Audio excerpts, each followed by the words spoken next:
Brian Hall here with the first edition of uh, of um, of A Candid Conversation, the business of nonprofits.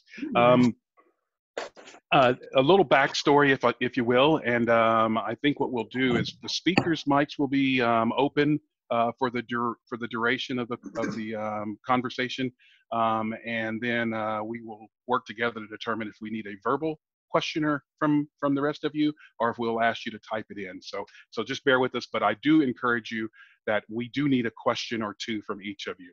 One, it'll help us as we go through the conversation, but it'll also help us as we look ahead to how do we drive more candid conversations. But this is the official launch of Beacon Productions with the strong emphasis on the BK.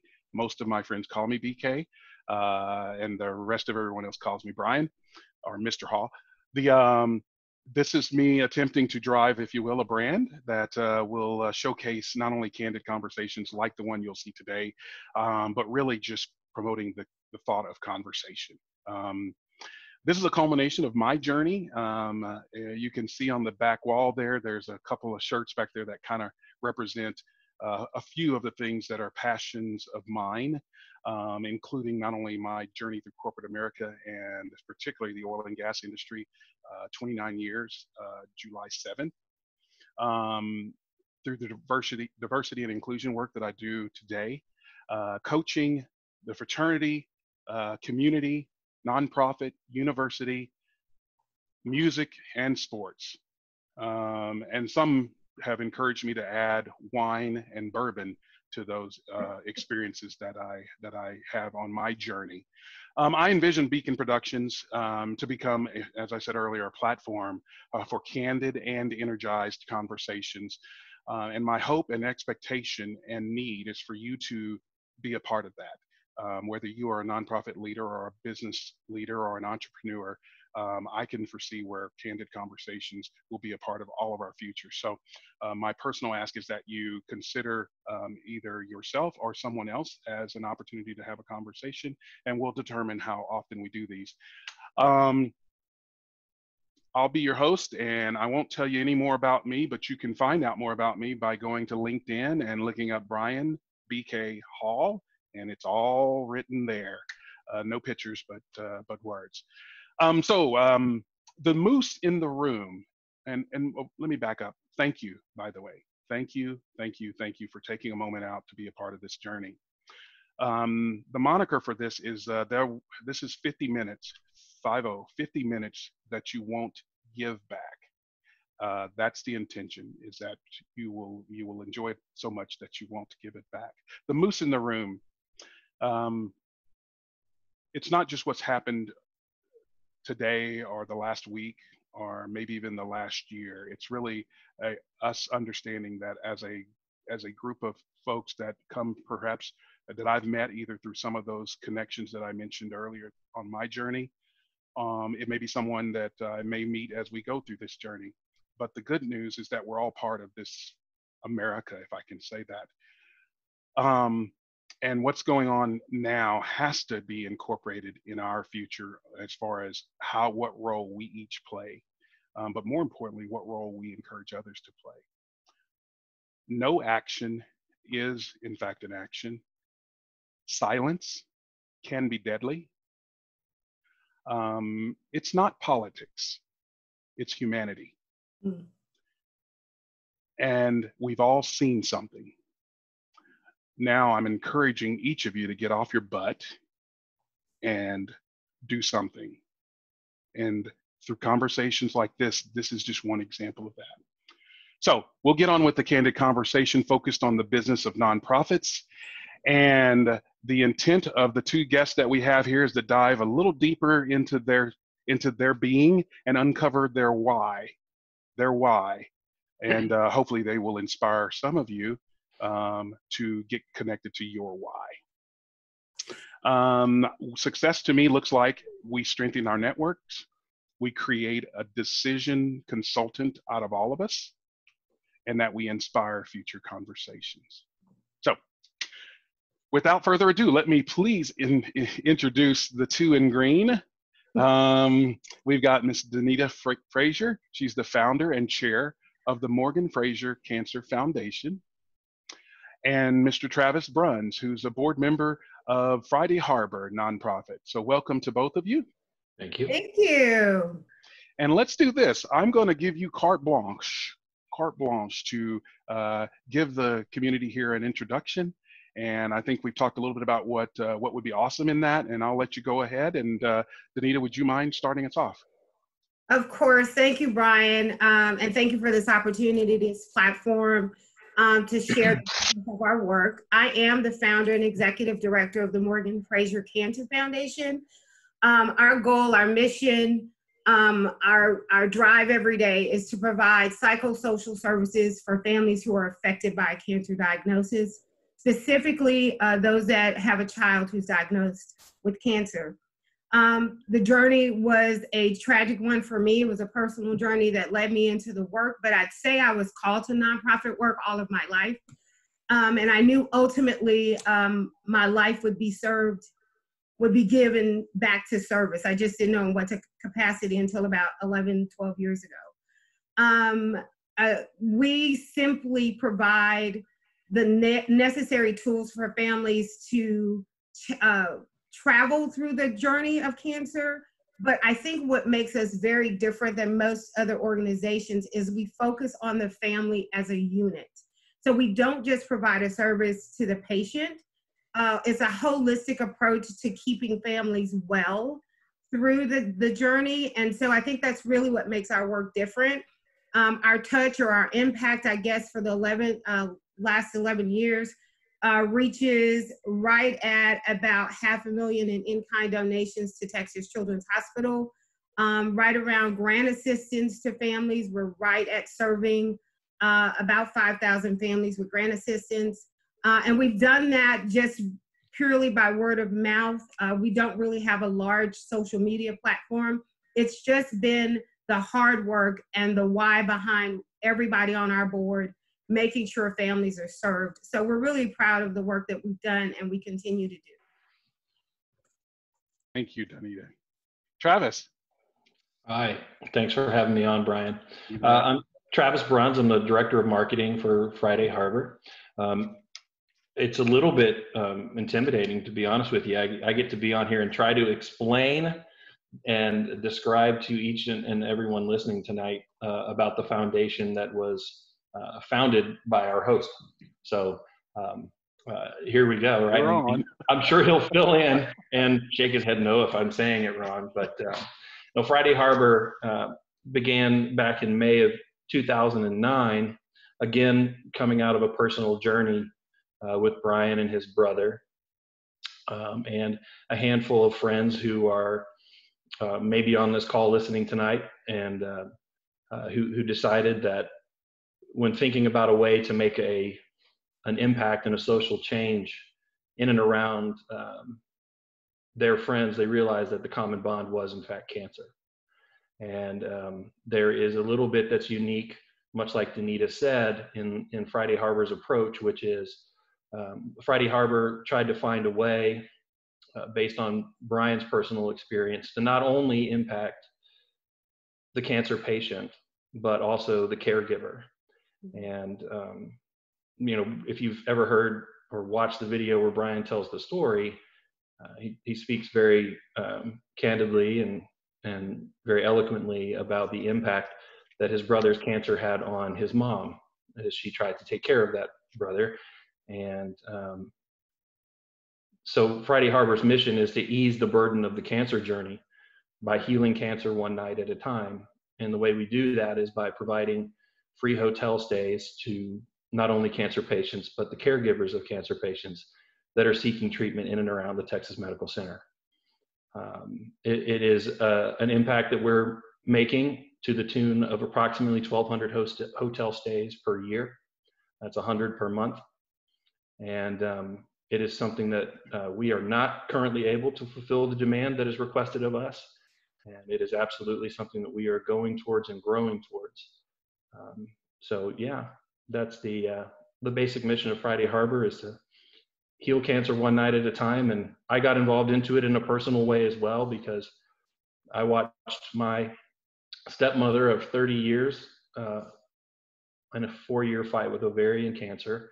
And not only did I watch what it did to her, but I watched what it did to my father as he struggled to be the caregiver he wanted to be, and often and emotionally fell short because he was just exhausted as well. So I can't think of how many times it would have been nice for him to just be able to walk across the street and go to the Marriott across from the hospital, as opposed to making the 1.5-hour drive home and doing that multiple times a week as he tried to fight for the life of his loved one. So anyway, that's our mission. And I, in listening to Dineta, I hear something that's common, which is the connection not only to the patient, but to the family as a unit. And I love the impact that we've been able to have in many cases, bringing entire families into the medical center to be near their loved one as they were in their final days. So it's been a challenging, emotional, but very rewarding journey. Thank you, Travis and Dineta, both of you. Let's stay on this for just a minute longer. I know the business of nonprofits is and when I first thought of that group of words, I said it can go many different directions, and so maybe we'll hit on one or two other areas of the business side. But I want to stay connected with this what I think is the why, and I want you to both think about personally now. What has the work that you are doing with respect to the nonprofits you're working with, how's that impacted your family? Dineta, I don't know if you'll remember, and then you can choose whether to share or not, but you shared with me that impact on your family unit as one example. And I know you touched on it a little bit in your introduction, but could you for the audience, just kind of go a little deeper on the power of impact? And Travis, I'd like for you to think about how one piece of this journey has impacted you personally. Sure. Well, I started this work kicking and screaming. It was a divine appointment, and I say that in all honesty. I had no idea that my family would serve as my muse. I simply wanted to continue the work because Morgan started a toy drive. But what I found over the 11 years is that, particularly being a family of color, there were no resources for us. And when I say no resources, we left Texas Children, our daughter's life ended, and our relationship of 3 years, our norm had ended. We went home with no blueprint on how to get through this. I had 3 younger kids at the time, all under the age of 12. I had no idea the impact that it was going to have on them, nor did I know the impact that it would have on my husband. In our community, being a minority, it's not widely acceptable that you go to counseling. It's not widely acceptable that you seek those resources. And we left the hospital with nothing. So here I am, literally the day I came home after having realized that my child's life had ended, and I wanted to crawl up in the bed and just never come out of my room, but I had to become a mother and a wife again to my unit. And I refused. I'd already yielded my daughter's life to cancer, but I refused to yield my family to cancer.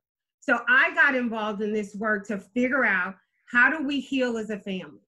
How does my husband get the resources and the work, the help he needs? How do I what does that look like?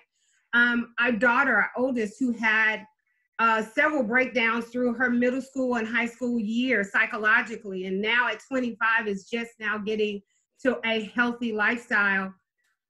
Nobody gave me that. Nobody said that's what cancer was going to do or what the repercussions were going to be. And I left the hospital with no resource. I personally took on the charge. I don't want another mom to have to figure it out. I want to give them some resource to help them manage life through cancer and thrive after cancer. So that's a personal impact for me. It was really about saving my family. That's powerful. Travis, before you go, I think if I can say the luck of the draw is that you happen to be listening tonight on the Candid Conversation to two leaders in the nonprofit community that happen to be focused on cancer. But I'd encourage us all to think about that cancer is just one issue that we are dealing with from a health crisis standpoint.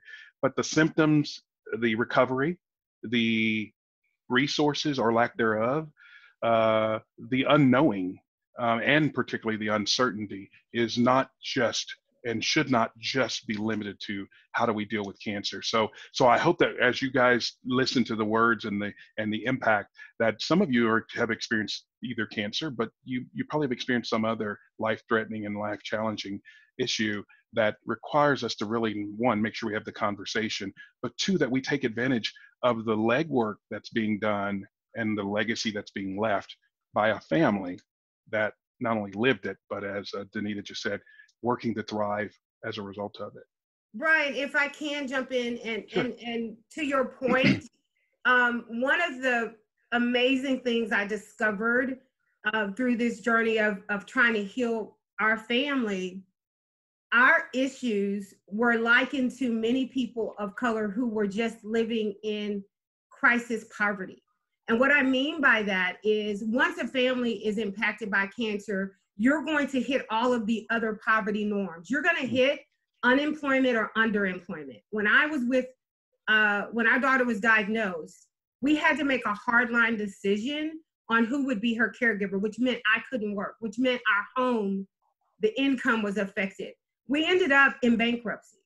We fought that evil while trying to get her well. Then my husband lost his job. So what we realized is that our work, although the focus was cancer, we've built our model out now to really deal with systemic poverty in Black and brown communities. And that's kind of the next leg of the work that we're doing here. So you're right in the sense that it's not just cancer, but sometimes what we find is that our passion often leads us to find a solution to a bigger problem. And that's what it's done for me. Oh, wonderful. And there's so many pieces in there. And I again, to the audience, later on, we're going to talk about how do you use anger, pain, circumstances to cause something greater to happen. And many times we may be stifled because no one's here I don't think anyone on this call, it has a daily job of curing cancer or whatever illness. But when you think about what you can do on your day, when you wake up every day, what you can do or say or cause or influence or inspire addresses so many things. Mm-hmm. And it's the unintentional impact that you can have. Travis, share with us anything you'd like to share from a personal impact. Okay, great. It's very interesting, and I guess I should not say surprising, that as I listen to Dineta talk, how many of the things that I actually have written down to say, she's saying, right? You can't say ditto. That's right. We haven't spoken before. We can plan this, even though we're both wearing green. We've never met, and then we show up in the chat in green. That's right. But it's not where it stops. It's just the beginning, right? So, one of the things that we talk about is nobody plans for cancer, mm-hmm. right? And nobody plans for chronic illness, right, of any kind. When I was first approached about joining the team back in 2013, I was personally on a journey with chronic illness, and I have 9-year-old twins. And they were both dealing with a chronic illness that required my wife and I to make 4 trips a year to see a specialist in Seattle, Washington, again, to try to save the lives of our children. And, one of the things that Brian and I talked about is that I want to get excited. I'm honored to be invited to participate, but I shared with him at the time, I have a vision that's beyond cancer, and I have a vision for chronic illness and addressing it. And one of the things that Dineta hit right on the head is when we say nobody plans for this, bankruptcy is often the result. Mm-hmm. And it's not just financial. Right. It's spiritual bankruptcy, Right. emotional bankruptcy. Absolutely. Many times people come into a situation with plans, with a future in mind and dreams, and they find themselves bankrupt of those as well because it's gone. And so you mentioned another phrase in there about making hardline decisions that you find yourself forced to make. And one of the things that we've committed ourselves to is trying to make getting life-saving treatment, not getting it because I don't have anywhere to stay, not be one of those hardline decisions that needs to be made. If we can just take that one piece off the table. But yeah, there is no limit to what a parent will do and what they will lose in order to try to hang on to the things that matter the most. And it is a journey that very, very few understand until they are on it, but it is sobering and numbing to understand how many people are on it. It's one of those things where you don't often realize how not alone you are until you're on it. But so that really the personal impact to me was not only was there an ability to relate, I had found myself wishing that something like Friday Harbour existed when I was making the repeat trips back and forth to Seattle with my kids. Strangely enough, there is a beautiful resort area in Seattle called Friday Harbour, which has nothing to do with the title, but I have a very large dog. But anyway, I took that almost as divine intervention signal that you need to be involved in this. And so when you're willing to make those decisions and those plans, and you proceed as if you got monopoly money in your pocket because it doesn't matter anymore, and you're just going to deal with that later, right? And we were fortunate to have friends who we could lean on, who were able to donate miles for planes and hotel points and things like that to help ease that. But when Brian told me the story of what we were doing here, there is such a need, and it's bigger than cancer. If you can imagine that things can be bigger than cancer, but the human element is so much bigger than cancer. Thank you both. Thank you both for sharing one. And there's a lot of similarities, as I made a bunch of notes here, and I'll try and get to a few of them later. But let me remind everyone and welcome Don Magnan and welcome Clint Aiken and Deborah Quade. Thank you. I think Lindsay, I said already, April. Thank you guys for joining this journey that we are on. It is a Candid Conversation brought to you by Beacon Productions, The First Start, the initial kickoff, and the intent is that on a consistent basis we'll convene those folks that are in business, in entrepreneurship, in nonprofit leadership, in community leadership to have candid conversations. So we had some candid responses to questions that I think we've all had to answer at some point in time in our life, whether it was health-wise, whether it was financially, or whether it was brought on by a career choice or such. So let me switch, and there's still room to bring some tears a little bit later, but let me switch gears real quick, because I believe both our guests have had a career in business, and I think both of you are still juggling in some form or fashion that. How do you, including family? You might be going, well, Brian, that's not it. I got kids too. They both have admitted that they have children, but have embraced them. And but let me ask this question. Think now to how you handle your business when you're in your office, in your workspace, and what you do when it comes to nonprofits. Identify just one or two similarities. Dineta, go right ahead. I was thinking one. Well, I'd say this, I think the common misconception with nonprofits is that it's not a business. And it is the only difference, I think, in speaking about a successful nonprofit is your why or what drives you. But it is very, and that's what I learned. It is very much a business. I learned that after 3 years of financing it ourselves out of our own pocket, not having financials, trying to build a donor base, trying to build, relationships with corporations who were like, well, where are your finances, your financial statements, and your this and your that? And I'm like, wait, I just want to help people. I don't understand this. What do you mean? So finally I said, okay, I've got to look at this differently. And so we went out and found us a CPA and set it up the right way. But I think the commonality is that it is a business. However, what drives you, your why, your mission is very different. We're in the service industry, if you will. We're here to provide a service for the public good. Whereas a lot of times, of course, for-profit companies, they're in it for profit. And my profit and my return on that is that I get to shelter a family, help a family stay connected through this journey. But the liking is it takes just as much hours. Last night I was up till 2:30 and I got back up at 8.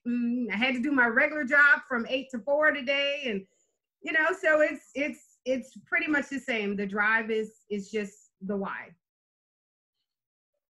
Yep, I agree. And one of the things that I'll say is, when some of you may work, you may have your own business. Some of you may work for a large corporation like I do. The big difference is that when you're running a nonprofit, your human resources, mm-hmm. True human resources, not the people you go complain to about people talking ugly to you, but the true human resource, right, is limited. Right. And in many cases, they are purely volunteer. Right. I can speak for Friday Harbour. There is not a single person who makes $1 working for Friday Harbour. We are completely driven by volunteer. So there's that piece to it, which is hard to juggle at times. And the other piece to it is that when you sell a tangible product to an end user, you know who your customers are. You interact with them directly.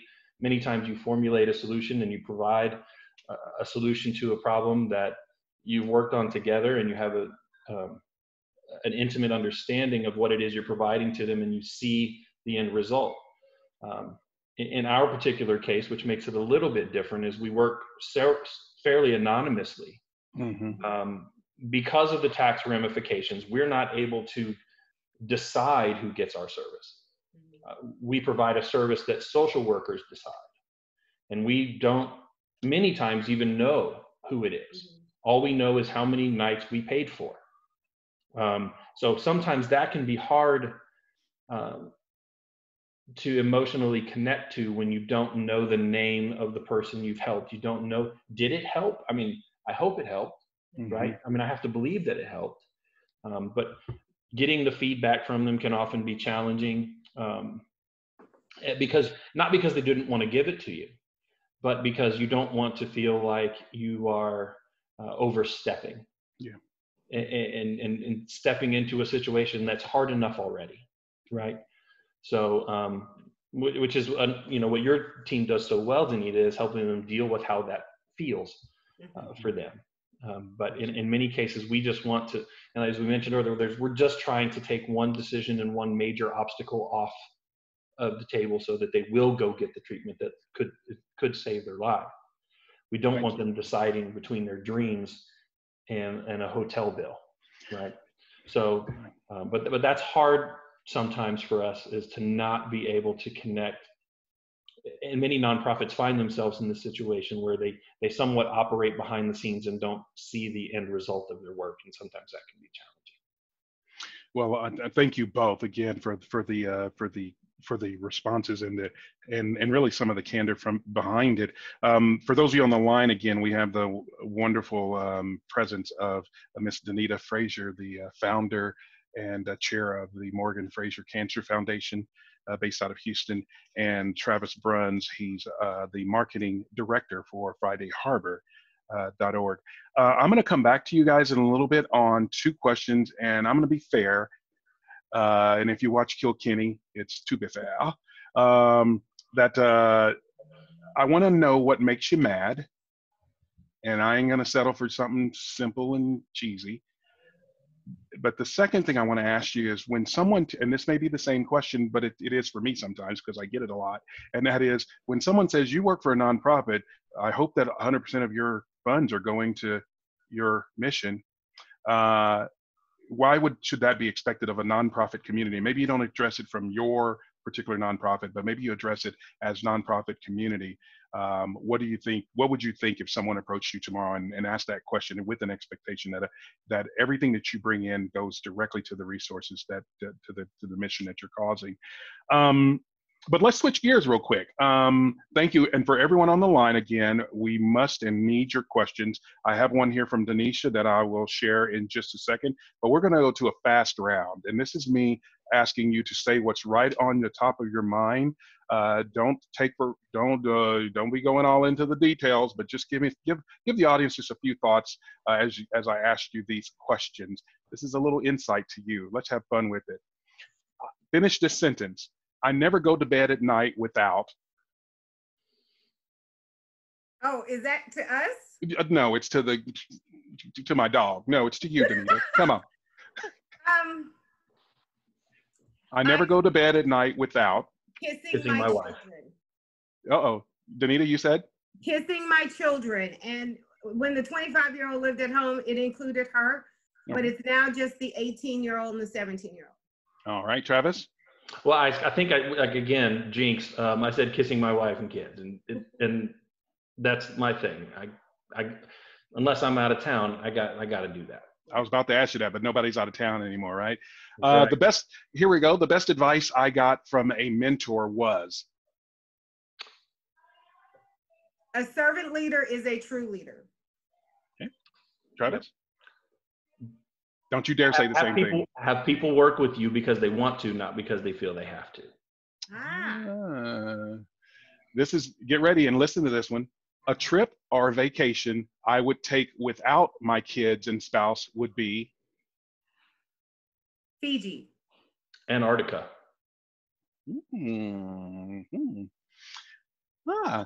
Here's one. It's not fun, but you're going to answer it. What conversation have you had with your kids about racial injustice? Oh, wow. Well, for long before our last weeks of upheaval, obviously I'm African American and I happen to be married to an African American male, but since the kids were small, we've always had discussions around love and humanity. And I say to them, I would have married your dad had he been purple. It wasn't about that he was African American. It was because of his humanity that I was drawn to him.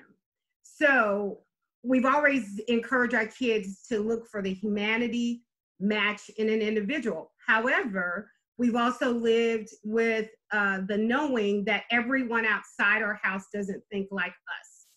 So we've had the conversations around race, both with our daughters and our son. We only have one, but their conversations were a little different because my children grew up in an era where interracial relationships were the norm. So we've had to have conversations around race with our son, who's chosen to date outside his race, so that he understands that although this is your perspective and this is your acceptance, it may not be that of which the other parties outside of our home, as well as the person you're dating, their family might. So we've had race relationship talks pretty much since they were able to feed themselves, because it's been our reality. Love it. Yeah. Travis? It's a very interesting conversation. And again, my children are young. They're 9 years old. And my son's best friend, Zachary, is a young African-American boy. And, but my kids, when they describe, you know, they've tried to tell me about their friends, and many times I've tried to, I don't know, who is that? Tell me what they look like. And they just don't go to skin color. Yeah. They just don't. Well, he's got short hair and big eyes and smiles real big and he's so funny, and okay. And so they don't see it. And I would say it's a learned behavior. It is a learned behavior. 100%. It's a 100%. It just is. If I can give you a story, a real short one. A short one. My mother was a domestic in the 70s. Mm-hmm. She could not afford childcare for me and my brother. So during the summer, when my grandmother couldn't take care of us, she bargained with her employer to take us to work with her. She was white. Her family was white. My best friend to this day, Gail, Doug, and Daniel are their children. We never knew I was brown. We didn't know that. We didn't see difference. We went to swim lessons with them. It's taught. It's taught. It's a learned behavior. At 100%. And it is something that, it's almost in this house, it's referred to, racism is referred to as something that used to happen. It doesn't, but, you know, I think that's fairly, also, we have to be careful that can be naive as well. But it doesn't happen here. Thank you. Thank you, guys. One more fun question. What's the first thing you do when you wake up in the morning? iPhone. Pray. Me and the dog, we go out on the back porch. We have a 120-pound Rottweiler. Oh, but he goes out to the end of the gate and he meditates, and I sit on the patio and I meditate. We do that together every morning. It's been our ritual for 8 years now. And that's what I do for the first 30 minutes. Yeah, mine's not nearly that zen. I look at, one of the first things I do is I pop onto LinkedIn. That's what I do. I go see what notifications are happening on LinkedIn. I'm a leadership junkie, and I follow a lot of leaders, and I just want to seek that inspiration first thing in the morning.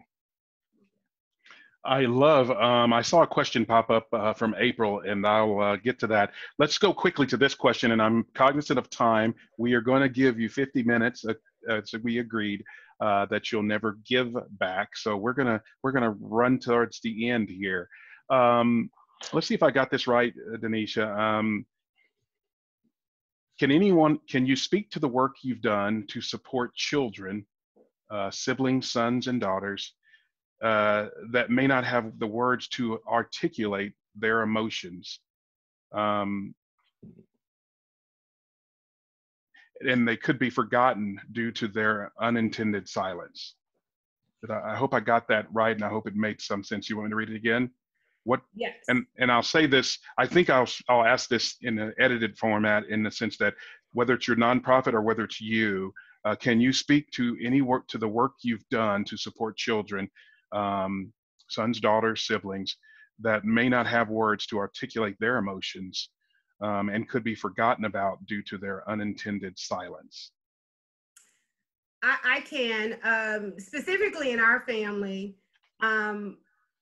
and I have to give you a short story to relate it. One night at dinner, my husband, we were in cancer treatment. My husband was at work. I was with the kids, and the oldest just went on a rant. Her sister was still living at the time, but we were in cancer treatment.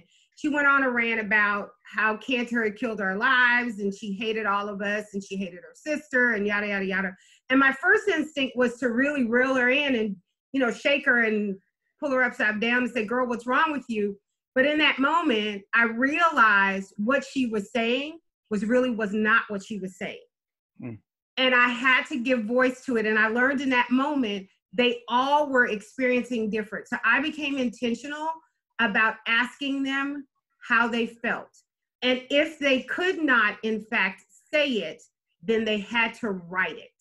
They could write it, put it away. We come back to it when they were ready, but they had to express it. We do the same work with the Morgan Frazier Cancer Foundation. When we go into the hospital to do inpatient visits, meaning we're taking Mother's Day cards or we're doing whatever we're doing on the inpatient floor, we make it a point to leave a reference for the patient, the parent, and the siblings to express themselves. Sometimes it's a journal. When they sign up on our e-newsletter, then we communicate directly to them and ask for permission to send things to them at their home. And it's specifically targeted around, how do you feel about cancer? Not necessarily the patient. How do you feel about this experience? And they get to say whatever they want. I mean, sometimes my kids used colorful words and I couldn't be the critical one around it. It was how they felt. When I had to bring it in, I said, okay, guess what? That's not going to be our everyday language. You got to pass right now. But I think being intentional about sitting with them, asking them specifically how this experience, and I'll tell you, it translates to other things other than cancer. You sit and talk with a kid that's at risk about how being poor makes them feel. And if you can unlock that, you will transform lives. And I got to give you another short. I worked with this group. I think he does amazing work in our community. It's probably the most not normal nonprofit you've ever heard of.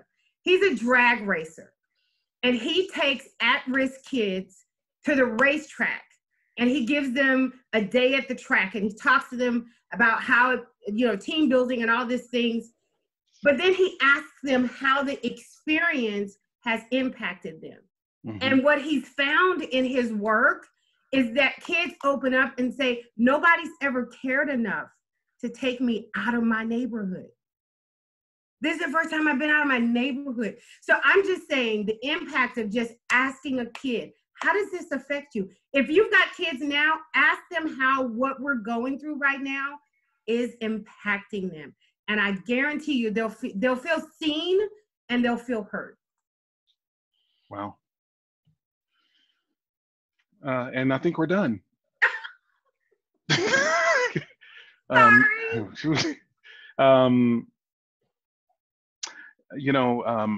just quickly, and I know we're again on time, and I'm going to keep to our commitment for our wonderful guest, Dineta Frazier, the founder and chair of the Morgan Frazier Cancer Foundation, Travis Bruns, the marketing director for Friday Harbour. Asking someone how they feel. We just heard about children, and Travis, I would love it if you have a comment or two on, again, how you've got 9-year-old twins, so you've got to the fun. But if there's opportunities where you might have a quick story on how you've helped them uncover and speak and be heard. But I think the key here is that we have got to start asking people how they feel about something, including our children, and then allowing them to respond without judgment and without you wanting and expecting the answer that you feel like you want and expect. If we did that once a day, would you agree with me? If you did it once a day to just a coworker or someone in your family, maybe even someone close to you that you think you know what they think, because that's what we tend to do. I know you like the back of my hands. Well, probably not. So that's going to resonate with me. And I usually was going to save it till the end to say that was the phrase of the day, but I really appreciate that, Dineta, and I think Denise and others. And be sure and use your clap button or your or something to give these folks the applause they need for opening up to you. Let's do this question, and then I'm going to go to kind of a wrap up. And that's, again, because we're talking about the business of nonprofits. And if I were on the stage, I would say that one of the true opportunities in the nonprofit community is for nonprofits to work together. And you got to start working together. You got to start having conversations together and start meeting each other and get through what might be viewed as competitive unlikeness.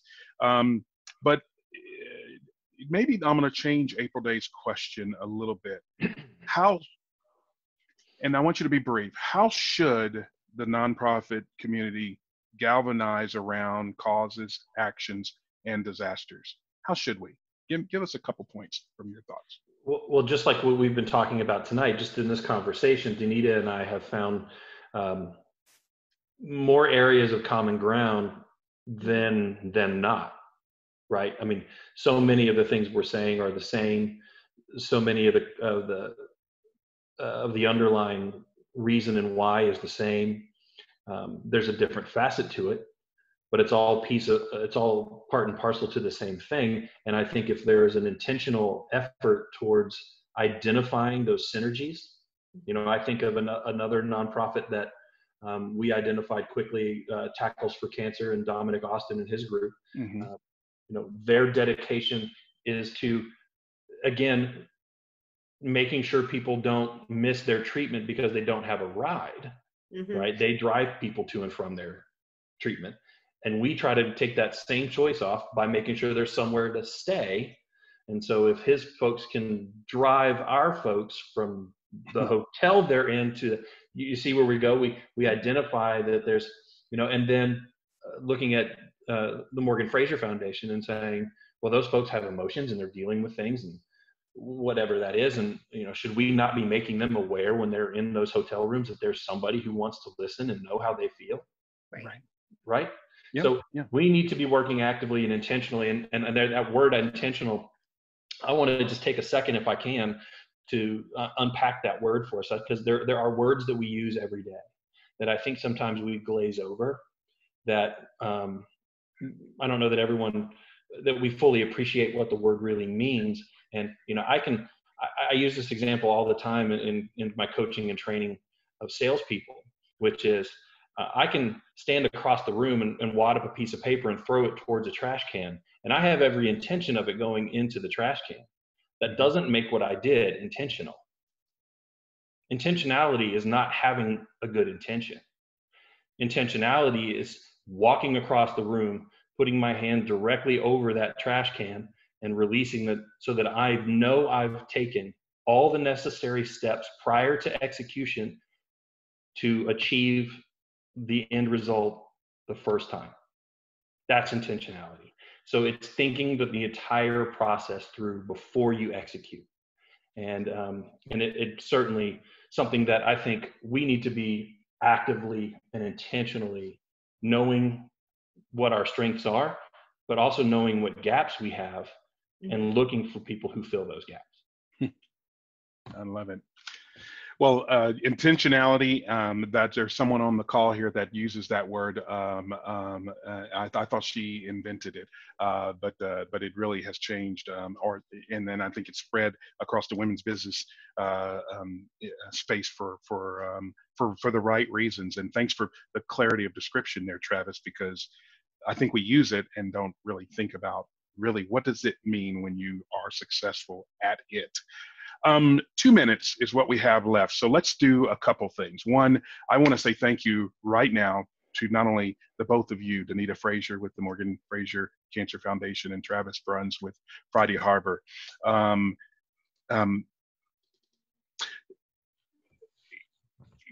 of the things I want you to think about as you look ahead, and I was going to ask this, have you ever thought about quitting and what kept you going? But I'm not going to let you answer that because I think that that's not just a moment in time. That can be something that happens every day. But I trust that through the words that you've shared with me and with the audience, that those are some of the reasons that keep you going. And so I will shy away from that question, but I will ask you to quickly, and I'm going to give you 30 seconds to think about these two questions, or 30 seconds to act on these questions, because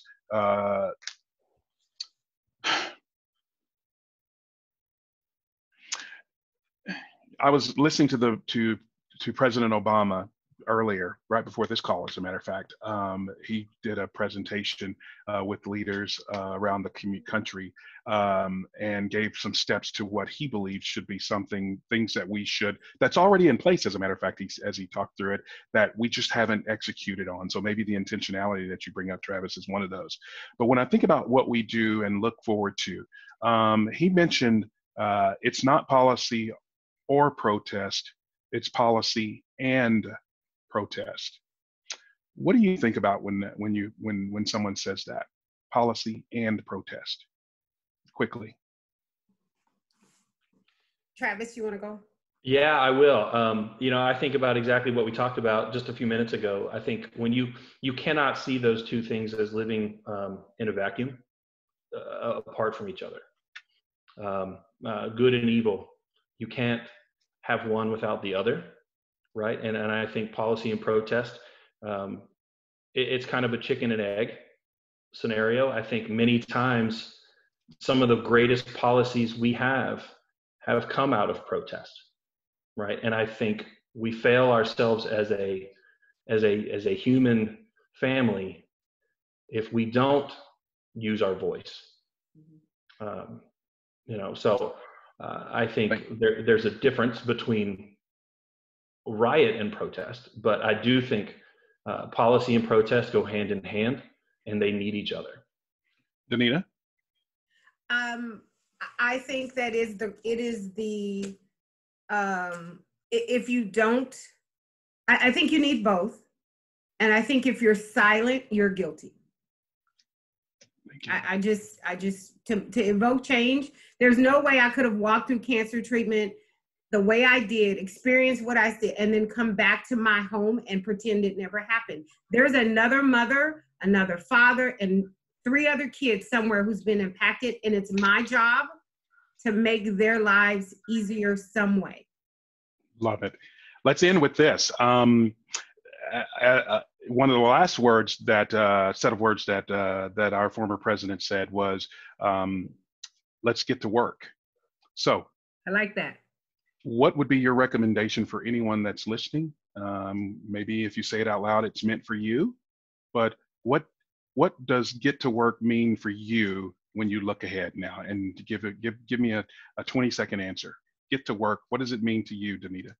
Affecting change now. And how will you do that? That's a bigger conversation, but I'm going to start with being present and acknowledging the issues as they lie. Okay. Travis, get to work. What does it mean, and what are you going to do? Get to work to me means get over yourself. Okay, and when I think about, very quickly, I think of Will Smith talking about the first time he went skydiving and how scared he was and how horrified he was, and the feeling of pure euphoria within 3 seconds of stepping out of that airplane. All right, the first 3 seconds, he said, were blood-curdling fear, right?